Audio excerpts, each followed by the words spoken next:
Good morning বন্ধু বান্ধৱীসকল, আপোনালোক সকলোকে অসমীয়া ডেইলি ৰাশিফল চেনেললৈ স্বাগতম জনাইছোঁ। আজি দেওবাৰ 2024 ডিচেম্বৰ মাহৰ 15 তাৰিখ আৰু অসমীয়া আঘোণ মাহৰ 29 তাৰিখ। আজি তিথি পূৰ্ণিমা, পক্ষ শুক্লপক্ষ।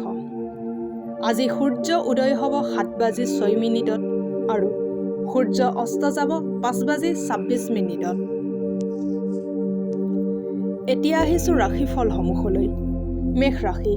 মেষ ৰাশিৰ জাতক জাতিকাসকলৰ সকলোতকৈ ডাঙৰ সপোন দিঠকত পৰিণত হ'বলৈ গৈ আছে। কিন্তু আপোনাৰ উৎসাহ নিয়ন্ত্ৰিত কৰি ৰাখক, নহ'লে সমস্যাৰ সৃষ্টি হ'ব পাৰে। আৰ্থিক দিশত শুধৰণি আনিবৰ বাবে আপুনি বহুত সহজতে বহুত সময়ৰ পৰা থকা বিল আৰু ধাৰ পৰিশোধ কৰিব পাৰিব। আপুনি আপোনাৰ একঘেমীয়া দিনৰ ব্যস্ততাৰ পৰা অলপ অৱসৰ লোৱা উচিত আৰু বন্ধু বান্ধৱীৰ লগত বাহিৰত ফুৰিব যাওক আৰু অলপ চেষ্টা কৰক। আজি ভাগ্য আপোনাৰ লগ নিশ্চয় দিব, কাৰণ আজি আপোনাৰ দিন। আজি অৱসৰ সময়ত এনেই বিনা কথাৰ তৰ্কত অপচয় হ'ব, যাৰ বাবে দিনৰ শেষত আপুনি হতাশ হৈ যাব পাৰে। আপোনাৰ জীৱনসংগীৰ লগত আপুনি মৰমেৰে ভৰা এটা সম্পূৰ্ণ দিন অতিবাহিত কৰিব পাৰিব। জীৱনৰ চিন্তাসমূহ দূৰ কৰিবলৈ আজি আপুনি মনোবৈজ্ঞানিক চিকিৎসকৰ কাষ চাপিব পাৰে। ঋণাত্মক চিন্তাধাৰাৰ পৰা বাচি থাকিবলৈ চন্দ্ৰক পানী, চাউল আৰু গাখীৰ নিবেদন কৰক। এতিয়া আহিছোঁ বৃষ ৰাশিলৈ। বৃষ ৰাশিৰ জাতক জাতিকাসকলৰ আবেলিৰ সময়ত অলপ আৰাম কৰক। যিবিলাক লোকে কোনোবা অজ্ঞাত লোকৰ পৰামৰ্শ অনুযায়ী ক'ৰবাত আৰ্থিক বা অন্য কিবা পণ্য নিৱেশ কৰিছিল, সিহঁতৰ আজি লাভ হোৱাৰ পূৰ্ণ সম্ভাৱনা আছে। ঘৰুৱা কাম ভাগৰাই দিব পৰা ধৰণৰ হ'ব আৰু এইবাবে মানসিক অশান্তিৰ কাৰণো হ'ব পাৰে। আপোনাৰ প্ৰিয়জনৰ জেদী স্বভাৱে আপোনাক চিন্তিত কৰি তুলিব পাৰে। সীমাহীন সৃজনাত্মক কাম আৰু উৎসাহে আপোনাক আৰু এটা লাভদায়ক দিনৰ পিনে লৈ যাব পাৰে। আপোনাৰ ব্যস্ত দিনযোৰাৰ বাবে আপোনাৰ জীৱনসংগী আজি নিজকে আপোনাৰ জীৱনত গুৰুত্বহীন বুলি ভাবিব পাৰে আৰু তেখেতে এই বিষয়ে সন্ধিয়া আপোনাক প্ৰকাশ কৰিব পাৰে। জীৱন আপোনাৰ মতে তেতিয়াই চলিব যেতিয়া আপুনি শুদ্ধ বিচাৰ আৰু ভাল সংগৰ লগত থাকিব। এতিয়া আহিছোঁ মিথুন ৰাশিলৈ। মিথুন ৰাশিৰ জাতক জাতিকাসকলৰ কথা কোৱাৰ আগত দুবাৰ ভাবক। নজনাকৈ কোৱা যিকোনো কথা বেলেগক কষ্ট দিব পাৰে। ধন আপোনাৰ বাবে আৱশ্যকীয়, কিন্তু পইচাৰ মোহত নিজৰ মানুহবোৰৰ লগত সম্পৰ্ক তিক্ত কৰি নেপেলাব। আপোনাৰ বন্ধু আৰু পৰিয়ালৰ সহযোগৰ বাবে আপুনি নতুন আত্মবিশ্বাস আৰু ৰোমাঞ্চেদি ভৰপূৰ হৈ থাকিব। আপোনাৰ গভীৰ প্ৰেম আপোনাৰ প্ৰিয়জনৰ কাৰণে এক অমূল্য বস্তু হ'ব। আপোনাৰ কথনশৈলী আৰু কাম কৰাৰ ক্ষমতা তথা শৈলী বহুত প্ৰশংসনীয়। আজিৰ দিনাখন আপুনি বৈবাহিক জীৱনৰ প্ৰকৃত সুখ পাব পাৰে। নিজৰ কামৰ প্ৰতি আজি আপোনাৰ দৃষ্টিকোণ অদ্ভুত হ'ব। আপোনাৰ কাম চাই আজি আপোনাৰ বহুত বছ সুখী হ'ব। এতিয়া আহিছোঁ কৰ্কট ৰাশিলৈ। কৰ্কট ৰাশিৰ জাতক জাতিকাসকলৰ কৰ্মক্ষেত্ৰত বয়োজ্যেষ্ঠজনৰ কামৰ হেঁচা আৰু ঘৰত চলি থকা অশান্তিৰ বাবে আপোনাৰ মানসিক অশান্তি হ'ব পাৰে, যাৰ ফলত আপোনাৰ একাগ্ৰতা ভংগ হ'ব পাৰে। আপুনি জীৱনত পইচাৰ মূল্য কোনোদিনে বুজি নাপালে। আজি যেতিয়া আপোনাৰ পইচাৰ বহুত প্ৰয়োজন আহি পৰিছে, তেতিয়া আপুনি বুজি পাইছে জীৱনত পইচাৰ মাহাত্ম্য, কিন্তু পৰ্যাপ্ত মূল্যৰ ধন আপোনাৰ ওচৰত এতিয়া নাই। বয়োজ্যেষ্ঠ আৰু পৰিয়ালৰ সদস্যসমূহে আপোনাক বহুত স্নেহ কৰিব, লগতে বহুত যত্নশীল হ'ব। আপোনাৰ উৰ্জা জাতীয় শক্তি আজি বহুত উচ্চমানৰ থাকিব, কাৰণ আপোনাৰ প্ৰিয়জন আপোনাৰ বাবে বহুত আনন্দ আৰু সুখ কঢ়িয়াই লৈ আহিব। এই ৰাশিৰ ছাত্ৰসকলৰ আজি মোবাইলে গোটেই দিন বৰবাদ কৰি দিব পাৰে। যেতিয়া আপোনাৰ জীৱনসংগী সকলো মতানৈক্য পাহৰি আপোনাৰ ওচৰলৈ ঘূৰি আহিব, তেতিয়া জীৱন অধিক ধুনীয়া হৈ পৰিব। নিসংগতা কেতিয়াবা বহুত জটিল হ'ব পাৰে, বিশেষকৈ তেতিয়া যেতিয়া আপোনাৰ তাত কৰিবলৈ একো গুৰুত্বপূৰ্ণ কাম নাথাকে। ইয়াৰ পৰা হাত সাৰিব চেষ্টা কৰক আৰু বন্ধুসকলৰ লগত সময় অতিবাহিত কৰক। জেপত সেউজীয়া ৰঙৰ ৰুমাল ৰখাটো আৰ্থিক পক্ষৰ। এতিয়া আহিছোঁ সিংহ ৰাশিলৈ। সিংহ ৰাশিৰ জাতক জাতিকাসকলৰ ধনাত্মক ব্যৱহাৰৰ বাবে ওচৰ পাজৰৰ লোকসমূহ বহুত প্ৰভাৱিত হ'ব।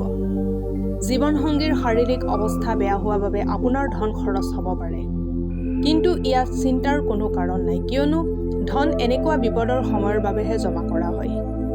আপোনাৰ জীৱনসংগীৰ দায়িত্বহীনতাৰ দৰে স্বভাৱৰ পৰা আপোনালোকৰ সম্বন্ধত দূৰত্ব বাঢ়িব পাৰে। লগত থাকি নিজৰ মূল্যৱান সময় অতিবাহিত কৰক আৰু স্মৃতি বিজড়িত ঘটনাসমূহ মনত কৰি মনত সতেজতা আনক, যাতে পুৰণি দিনসমূহ আকৌ ঘূৰাই আনিব পাৰে।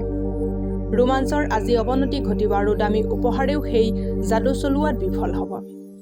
আপোনাৰ সংগী অকল আপোনাৰ পৰা অলপ সময় বিচাৰে, কিন্তু আপুনি তেখেতক সময় দিব নোৱাৰাৰ বাবে তেখেতে হতাশ হৈ যাব পাৰে। আজি তেখেতৰ হতাশা স্পৰ্শভাৱে অলপ সময় প্ৰকাশ পাব। দৈনন্দিন প্ৰয়োজনসমূহ পূৰণ নোহোৱাৰ বাবে আপোনাৰ বৈবাহিক জীৱনত অশান্তিৰ সৃষ্টি হ'ব পাৰে। খোৱা বোৱা চাফা কৰা অথবা আন কোনো ঘৰুৱা বিষয়বস্তু ইয়াৰ কাৰণ হ'ব পাৰে। আজি নদীৰ পাৰত বহিলে অথবা মন্দিৰত গ'লে আপুনি মনত শান্তি প্ৰাপ্ত কৰিব। গাখীৰ, চাউল আৰু চেনি দি তৈয়াৰী হোৱা মিষ্টান্ন তৈয়াৰ কৰক। চন্দ্ৰোদয় হোৱাৰ পিছত চন্দ্ৰৰ পোহৰত বহি এই পায়স খাওক আৰু পৰিয়ালৰ সুখ অটুট ৰাখক। এতিয়া আহিছোঁ কন্যা ৰাশিলৈ।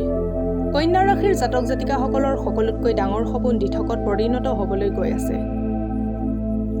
কিন্তু আপোনাৰ উৎসাহ নিয়ন্ত্ৰিত কৰি ৰাখক, নহ'লে সমস্যাৰ সৃষ্টি হ'ব পাৰে। এই ৰাশিৰ কিছুমান মানুহক মাটি সংক্ৰান্তীয় কামত ধন খৰচ কৰিবলগীয়া হ'ব পাৰে। পৰিয়ালৰ সদস্যৰ ভাল উপদেশ আপোনাৰ মানসিক হতাশাক কাম কৰিব আৰু ই এক ঔষধৰ দৰে দ্ৰুত গতিত নিজৰ কাম কৰিব। প্ৰেমৰ এই যাত্ৰা চুটি কিন্তু মৰমেৰে ভৰা হ'ব। ঘৰৰ সকলো কাম শেষ কৰাৰ পিছত আজি এই ৰাশিৰ গৃহিণীসকল গোটেই দিন আৰামত টিভি অথবা মোবাইলত চিনেমা চাব পাৰিব। আপোনাৰ বৈবাহিক জীৱনৰ সকলো সুখ যেন নোহোৱা হৈ গৈছে। আপোনাৰ জীৱনসংগীৰ লগত কথা পাতক আৰু কিছু জীৱনদায়িনী পৰিকল্পনা তৈয়াৰ কৰক। আজি আপুনি তেখেতৰ সকলো পৰা দূৰত যোৱাৰ কথা ভাবিব পাৰে। মনত আজি জীৱনৰ মুখ এৰি সন্ন্যাস লোৱাৰ আগ্ৰহ প্ৰবল হ'ব। সৰিয়হৰ তেলত নিজৰ প্ৰতিবিম্ব চাই সেই তেলেদি ময়দাৰ মিঠা পিঠা বনাই লৈ পক্ষীক খোৱালে আপোনাৰ অৰ্থৰ বিকাশ ঘটিব। এতিয়া আহিছোঁ তুলা ৰাশিলৈ। তুলা ৰাশিৰ জাতক জাতিকাসকলৰ আজিৰ দিনটো ফূৰ্তি আৰু আনন্দৰে ভৰা হ'ব, কাৰণ আপুনি জীৱনটো সম্পূৰ্ণৰূপে জীয়াব। আজি যদি আপুনি বন্ধুবৰ্গৰ লগত ফুৰিব গৈ আছে তেন্তে ভাবি চিন্তি খৰচ কৰিব। ধন হানি হোৱাৰ আশংকা আছে। এনেকুৱা কাম কৰক যিবোৰ কৰি আপুনি বহুত সুখ অনুভৱ কৰে, কিন্তু বেলেগৰ ভিতৰুৱা বিষয়ত হস্তক্ষেপ নকৰিব। আপোনাৰ প্ৰিয়জনৰ অনুপস্থিতিত আপুনি নিজে খালী খালী অনুভৱ কৰিব। আজি জীৱনৰ কিছুমান গুৰুত্বপূৰ্ণ কথালৈ আপুনি ঘৰৰ মানুহৰ লগত আলোচনা কৰিব পাৰে। আপোনাৰ কথা ঘৰৰ মানুহক চিন্তিত কৰি তুলিব পাৰে, কিন্তু ইয়াৰ সমাধান নিশ্চয় ওলাব। আজি আপুনি একো কাৰণ নোহোৱাকৈ আপোনাৰ জীৱনসংগীৰ লগত অকল মানসিক অশান্তিৰ বাবে কাজিয়াৰ সূত্ৰপাত কৰিব পাৰে। বাদ্যযন্ত্ৰ বজাব জানে যদি আজি আপোনাৰ দিন সংগীতময়ভাৱে অতিবাহিত হ'ব পাৰে। কলা ৰঙৰ গাই গৰুৰ ভালকৈ যতন ল'লে প্ৰেম জীৱন বহুত ধনাত্মক আৰু সক্ৰিয় হৈ উঠিব। এতিয়া আহিছোঁ বৃশ্চিক ৰাশিলৈ। বৃশ্চিক ৰাশিৰ জাতক জাতিকাসকলে যিকোনো ধৰণৰ দ্বন্দ্ব অথবা কাজিয়াৰ পৰা দূৰত থাকক, কাৰণ এইটোৱে আপোনাৰ বেমাৰ অধিক কৰিব পাৰে। যিসকল লোক বাছ বিচাৰ নোহোৱাকৈ আজিলৈকে পইচা খৰচ কৰি আছিল, আজি সিহঁতৰ পইচাৰ বহুত আৱশ্যকতা আহি পৰিব আৰু যাৰ ফলত আপুনি জীৱনত পইচাৰ সঠিক মূল্য বুজি পাব। দিনৰ উত্তৰাৰ্ধত হঠাৎ অহা যিকোনো ভাল খবৰে গোটেই পৰিয়ালক সুখ আৰু আনন্দ প্ৰদান কৰিব। আপোনাৰ প্ৰিয়জনৰ মন বেয়া হোৱা স্বত্বেও তেখেতক নিজৰ প্ৰেমৰ অনুধাৱন কৰাই থাকক। মনৰ নিকটতম মানুহকেইজনৰ লগত আজি অতিবাহিত কৰিব বিচাৰিব, কিন্তু আপুনি এইটো কামত অসক্ষম হ'ব। বৈবাহিক জীৱনত আপুনি আজি অলপ নিজস্ব সময়ৰ প্ৰয়োজন অনুভৱ কৰিব পাৰে। আজিৰ দিন যিকোনো ধাৰ্মিক স্থলত সময় অতিবাহিত কৰিলে আপুনি মানসিক শান্তি লাভ কৰিব। প্ৰেমিকাৰ লগত ভাল বুজাবুজি ৰাখিবৰ বাবে শিৱলিংগত কেঁচা গাখীৰ, দৈ, মাখন, পানী দি অভিষেক কৰাওক। এতিয়া আহিছোঁ ধনু ৰাশিলৈ। ধনু ৰাশিৰ জাতক জাতিকাসকলৰ উদাৰ স্বভাৱে আজি আপোনাৰ বাবে ভালকেইটা সুখৰ মুহূৰ্ত অথবা পল লৈ আহিব। যিকোনো ধুনীয়া নতুন চিন্তা অথবা বিচাৰ আপোনাক আৰ্থিকভাৱে লাভান্বিত কৰিব। আপোনাৰ সন্তান আপোনাৰ আশা অনুযায়ী প্ৰদৰ্শন কৰিবলৈ উৎসাহিত কৰক। অৱশ্যে একো চমৎকাৰী কিবা ঘটিব বুলি ভাবি নাথাকিব। আপোনাৰ উৎসাহ নিশ্চিতভাৱে আপোনাৰ সন্তানৰ আত্মবিশ্বাস বঢ়াই তুলিব। প্ৰিয়জনক ৰুক্ষভাৱে কথা নক'ব, নহ'লে পিছলৈ পৰিতাপ কৰিবলগীয়া হ'ব পাৰে। আজি আপুনি বহুত ভাল নিমন্ত্ৰণ পাব পাৰে। লগতে আপুনি এক আকস্মিক উপহাৰো পাব পাৰে। বৈবাহিক জীৱনত বস্তুবোৰ হাতৰ পৰা বাহিৰ হোৱা যেন অনুভৱ হ'ব। আপোনাৰ সংগী আজি আপোনাৰ বাবে এটা ছাৰপ্ৰাইজ ৰেচিপি তৈয়াৰ কৰিব পাৰে, যাৰ ফলত আপোনাৰ গোটেই দিনৰ ভাগৰ শেষ হৈ যাব। এতিয়া আহিছোঁ মকৰ ৰাশিলৈ। মকৰ ৰাশিৰ জাতক জাতিকাসকলে কৰ্মক্ষেত্ৰত বয়োজ্যেষ্ঠজনৰ কামৰ হেঁচা আৰু ঘৰত চলি থকা অশান্তিৰ বাবে আপোনাৰ মানসিক অশান্তি হ'ব পাৰে, যাৰ ফলত আপোনাৰ একাগ্ৰতা ভংগ হ'ব পাৰে। অংশীদাৰী ব্যৱসায়সমূহত বিনিয়োগ কৰাৰ পৰা দূৰত থাকক আৰু বেছি চোকা লোক থকা আৰ্থিক যোজনাসমূহৰ পৰা নিৱেশ কৰাৰ পৰা দূৰত থাকক। সন্ধিয়া সময়ত বন্ধুৰ লগত কটোৱা সময় বহুত বঢ়িয়া হ'ব। এক দীঘলীয়া আৰু নিঃসংগ সময় যি আপোনাক হাত কৰি আছিল, সেই সময় শেষ হৈ গৈছে, কাৰণ অতি সোনকালে আপুনি নিজৰ জীৱনসংগী লাভ কৰিব। আপোনাৰ অৱসৰ সময় আজি অপ্ৰয়োজনীয় কামত বৰবাদ হৈ যাব পাৰে। আপোনাৰ জীৱনসংগীৰ লগত আপুনি মৰমেৰে ভৰা এটা সম্পূৰ্ণ দিন অতিবাহিত কৰিব পাৰিব। আজি আপোনাৰ উৎসাহী স্বভাৱৰ বাবে আপোনাৰ সহকৰ্মীসকল আপোনাৰ প্ৰতি আকৃষ্ট হ'ব পাৰে। আৰ্থিক লাভৰ বাবে পিতা অথবা পিতৃসম ব্যক্তিক সূৰ্যৰ কাৰক বস্তু দি বনোৱা আহাৰ গ্ৰহণ কৰাব। এতিয়া আহিছোঁ কুম্ভ ৰাশিলৈ।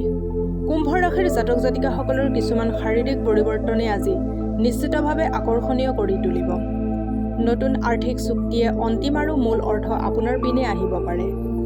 আপোনাৰ পৰিয়ালৰ লগত ৰুক্ষ ব্যৱহাৰ নকৰিব। এই ব্যৱহাৰে পাৰিবাৰিক শাস্তি ভংগ কৰিব পাৰে। সময়, কাম কাজ, পইচা, বন্ধু বান্ধৱ, আত্মীয় সকলো এক পিনে আৰু আপুনি আৰু আপোনাৰ প্ৰিয়জন আন এক পিনে।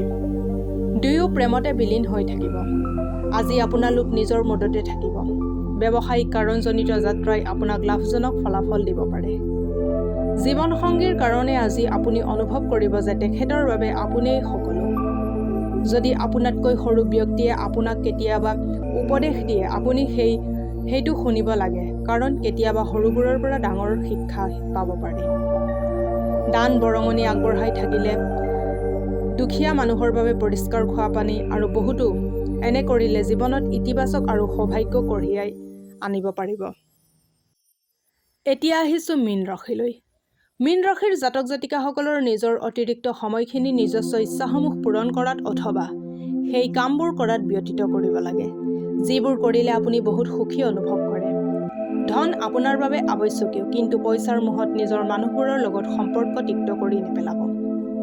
দিনৰ দ্বিতীয় প্ৰহৰত বিশ্ৰাম কৰক আৰু পৰিয়ালৰ লগত সময় অতিবাহিত কৰক। সন্ধিয়াৰ সময়খিনি ভালকৈ অতিবাহিত কৰিবলৈ কিছু ভাল যোজনা পৰিকল্পনা কৰক আৰু চেষ্টা কৰক যাতে এই সময় অধিক প্ৰেম ভালপোৱা হয়। আজি আপুনি নতুন কিতাপ এখন কিনি আনি কোনোবা বন্ধ কোঠালিত গোটেই দিন অতিবাহিত কৰিব পাৰে। আজি আপোনাৰ মা দেউতাই আপোনাৰ জীৱনসংগীক কিছু ভাল আশীৰ্বাদ দিব পাৰে, যাৰ ফলত আপোনালোকৰ বৈবাহিক জীৱন অধিক সুন্দৰ হৈ পৰিব। আজি বাহিৰত ওলাই গৈ আপোনাৰ বন্ধু অথবা পৰিয়ালৰ লগত খাবলৈ যাব পাৰে, যদিও বাহিৰত খোৱাটো অলপ খৰচী হ'ব। কলা বগা কাপোৰ কোনোবা সাধু সন্যাসীক দান কৰিলে স্বাস্থ্যৰ উন্নতি হ'ব। আজিলৈ ৰাশিফলৰ ভিডিঅ'সমূহ ইমানেই। যদি ভিডিঅ'বিলাক ভাল লাগে, লাইক কৰিব, কমেণ্ট কৰিব, শ্বেয়াৰ কৰিব আৰু ডেইলি ৰাশিফলৰ ভিডিঅ' পাই থাকিবলৈ চেনেলটো ছাবস্ক্ৰাইব কৰি ৰাখিব। ধন্যবাদ।